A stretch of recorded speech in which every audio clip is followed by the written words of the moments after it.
ஒரு கிராமத்தில் மரவெட்டி ஒருவர் வாழ்ந்து வந்தார். வழக்கம் போல் தனது பழைய இரும்பு கோடாரியை எடுத்துக்கொண்டு மரம் வெட்டுவதற்கு காட்டுப்பகுதியை நோக்கி செல்கிறார்.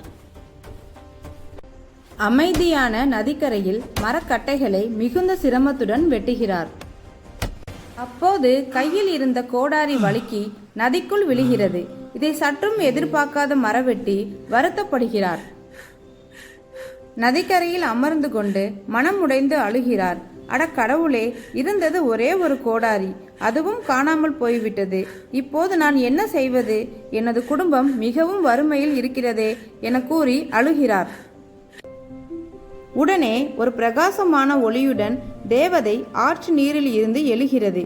ஏன் அழுகிறாய் என மரவெட்டியிடம் கேட்கிறது. மரம் வெட்டி நடந்ததை கூறி அழுகிறார். இதை கேட்டவுடன் தேவதை நீருக்குள் சென்று ஒரு தங்க கோடாரியை எடுத்து வருகிறது.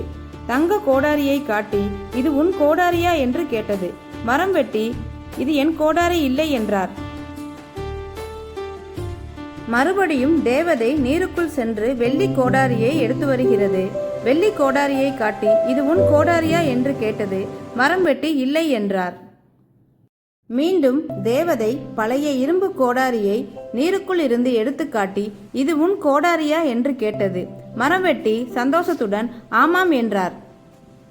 தேவதை மரம் வெட்டியின் நேர்மையை கண்டு மகிழ்ந்து ஆச்சரியப்பட்டது. உன் உண்மைக்கு பரிசாக தங்கம், வெள்ளி, இரும்பு என்ற இந்த 3 கோடாரியையும் வைத்துக்கொள் என தேவதை மரவெட்டியிடம் கொடுத்தது.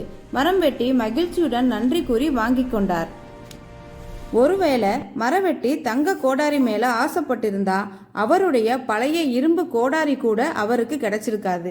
வறுமையோ வளமையோ பேராசைப்படாம உண்மையா நேர்மையா இருந்தா கண்டிப்பா சரியான காலத்துல நமக்கான முன்னேற்றம் கிடைக்கும். இதுதான் இந்த கதையுடைய கருத்து. வீடியோ பிடிச்சிருந்தா லைக் பண்ணுங்க, மறக்காம சப்ஸ்கிரைப் பண்ணிக்கோங்க. தேங்க்யூ.